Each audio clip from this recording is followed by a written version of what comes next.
Hello there again, EnderSword here with our first replay from a Gold League player. We've got EViEnder, the Zerg player, which we'll be focusing on today, and his opponent, ColdDragon, a Terran up in the top corner. What we'll be focusing on today are three key points. Will be production. This refers to the larvae and what to produce out of them, so drones versus military, and keeping your actual larva producing as opposed to sitting there. We'll be focusing on the tech paths that can be taken by a player, and what are appropriate tech paths and what is considered over-teching, and also in general just the concept of defending yourself during an attack, being aware that you have to stop your opponent from coming to kill you, which seems like a basic concept but is often something missed by a lot of players when they are focused on an aggressive action. So we look here at the first signs that this is a Gold League game. The overlords are actually moving out to scout. The initial overlord is sent over to this base in the corner, and the first one produced is sent to this northern base. That's something very good, and a lot of Zergs do overlook the Overlord as a strategic asset. It's not just a fat ball in the sky that gives you supply. It can be used for scouting, can be used to give you just vision all over the place, can drop creep, can be turned into overseers, can make changelings, can contaminate buildings, and so on. So they should be considered as strategic objects just like anything else, and should be deployed in the early game as opposed to just clumped up in one spot without really getting any use out of them. You've got to spend money on them anyway, so go for it. We see that the fast expansion here is what EViEnder has chosen. That's fine. That's pretty common by Zerg to do. He should be aware that in this game, on this map, there are two entrances to this natural. A lot of people have lately been debating whether or not this should actually be the natural, since it is in a more defensible position instead of having these two entrances. But it doesn't make it wrong or anything. It's still pretty common to do. It's just something that you have to have in mind. Hey, there's more entrances. I have to defend myself a little better. Just one spine crawler over here isn't quite going to cut it the same as it could on some maps. So it's just something to keep in mind. Again, we see the Overlord production being kept up, which is good. That was produced in anticipation of a supply block as opposed to actually supply blocking yourself and then building it. It's good to have those certain times in mind. Hey, I have to build one at 9. Hey, I have to build one at 16 supply. Just so that you don't get in a situation of getting stuck. Especially for Zerg. It's really true of all races, but Zerg in particular, because of the way the larva mechanic works, if you get supply blocked, you're really missing out on a lot of production that you can't quite catch up on. So it's important not to do that. Now we see he goes for 2 queens on these, again, pretty common to do, and opts for the creep tumors going down originally as opposed to a larva inject. A lot of Zergs do prefer this because very early on in the game, they don't feel that they can get full production out of all the larvae anyway due to having a limited amount of money. So they like to get that creep spread going very quickly as opposed to injecting right away and then having the larva sit there. So that's the decision he's made here, and he does get a somewhat reasonable creep spread going as the game progresses. Larva injections then obviously start afterwards.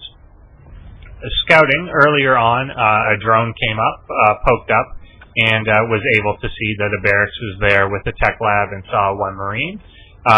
EViEnder then does the pretty common and good move of keeping a Zergling there in order to spot for any army coming down. He'd be able to see if anyone moved down towards this expansion. He's decided to control the watchtower. These are good things. He's moved the overlords into position. They're coming in so that if they want to take a sweep through the base later on, they can. If they want to drop a changing later on, they can. So again, just don't ignore that these assets are there. Back home, he's gone to a layer tech. He's adding a roach warren and is working on the speed. So you're essentially adding 3 pieces of tech However, if we look at the unit window, there's only 2 Zerglings out right now, so he may feel a little undefended at this point, or really should feel a little undefended at this point, since the only Zergling is there, and there's really nothing at home. You want to be wary around this 7-minute mark that somebody could be launching an attack against you, but instead of going into production of any military units, he's still just droning up, still just continuing with that tech, now going into a spire. You have to be aware that you have to defend yourself at all times. From these poke-ups with the Zergling, he's aware that there is a reasonable force there. If this simply moved out at this exact moment, it would do a lot of damage. The only real defense is this spine crawler and now a few lings. That would go down very quickly if that force decided to move out and start to become aggressive, and it could put him in a lot of problems. And it's something that he's pretty aware of due to having this scout here. So you have to be cautious about over-teching, particularly on things like this, getting upgrades for units that you don't even have yet and that you have no specific plan to make. There's no specific timing this is addressing. There's nothing he saw that a Roachin's particular counters. In fact, quite the opposite. He's seeing almost nothing but Marauders. So to then tech into Roaches and actually upgrade them isn't making a lot of sense right now. On the other hand, you've got the Spire over here, which again doesn't address any of the Marine force that you're seeing. Mutiling Bane or Mutiling is pretty common amongst Zergs, but there's just too many tech things going on here and not enough actual defense being produced at this moment. Looking back on the hatcheries, we can see, well, what is being produced. Certainly now getting into the mutas coming out, but for a lot of time in this game, we've simply had Larvae sitting there, not producing anything. He's not been keeping up with the actual production, except at certain times making a bunch of something and then allowing it to sit for a while. That's not the habit you want to be in. The larvae have to become something pretty much the moment they're popping out. You want to be using them. Part of the mechanic of the hatchery is that it will continue to produce larvae for you, but only if you're actually spending the pre-existing larvae. Otherwise, you're just relying on the larvae inject. So this hatchery is not going to spawn anymore aside from what the queen is doing, because we're sitting there with 5 larvae here and 3 larvae here. It's not naturally producing. So you're losing a lot of production opportunity, which is ultimately leading to having this much money, 1,400 minerals and 800 gas, that is simply not being used. So it's good to stay on top of that sort of thing. He is expanding now at about 11 minutes. That's a pretty good decision. Again, you're not spending your money. You're not getting the production out. It's good to put that down. We see at this point, however, a big supply block occur. You've got a lot of larvae. You're expanding to 3 bases. A lot of your tech is done, but that is not helping you out. Now, one thing I half ignored during this is the mutas kind of came in. They were scouted a little earlier. They didn't do really any damage. I don't even think they got one of these SCVs earlier. The Marines had just parked themselves in the mineral line and chased that off. So again, when you're committing to this type of attack, you should know that it's in response to something. You should know that there is an opportunity there, when in fact ColdDragon is pretty well defended against it. And you should be aware that the first thing that the opponent is going to think when they see this is, oh great, you just spent all kinds of money teching to mutas, which can do nothing against this force, so I'm going to go attack you. When you make an aggressive action like that, always think, can I defend my own base if they were to simply counterattack? Because very often you're going to provoke a counterattack out of them. So in comes the force, and in comes the Zerg force in a few somewhat ineffective waves, although whether that attacked in waves or all together, I think you'd have a pretty similar result in this case. The force is just overwhelming by ColdDragon. It's important to note at the start of that, it's not a matter of being ahead in supply that ColdDragon ended out ahead. He was actually behind in supply.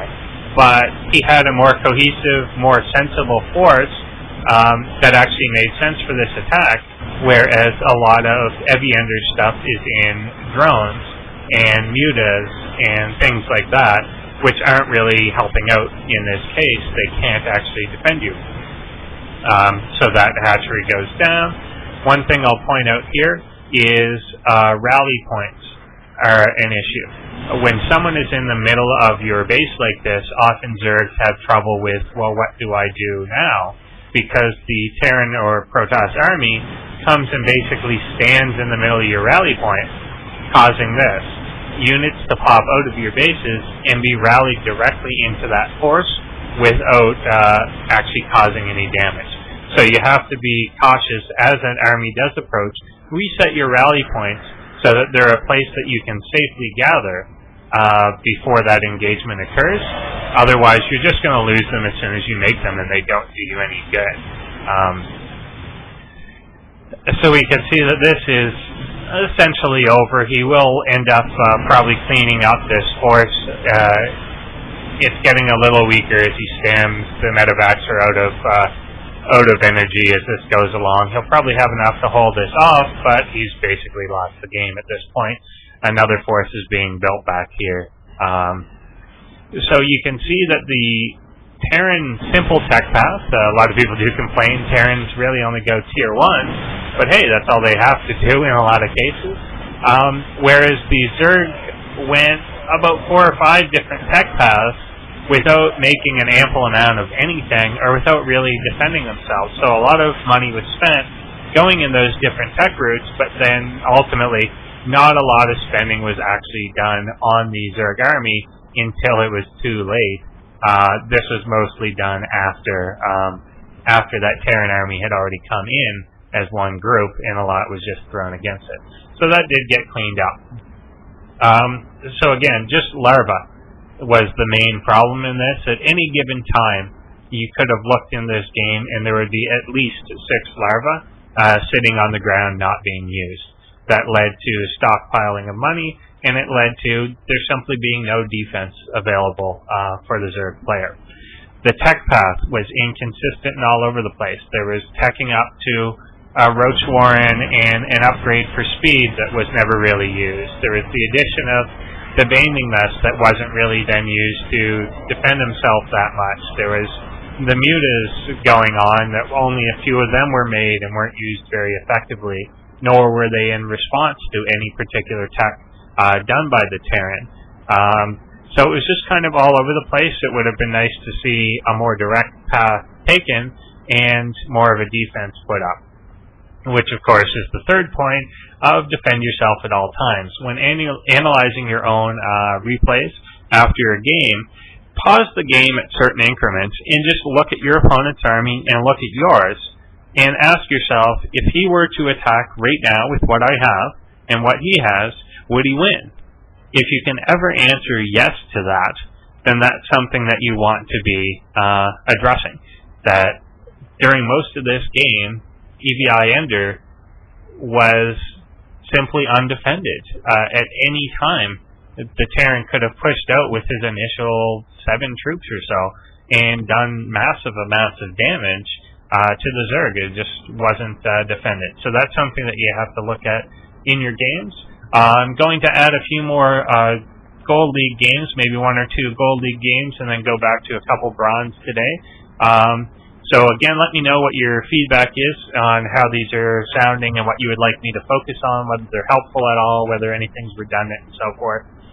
Just let me know, and I'll keep making them.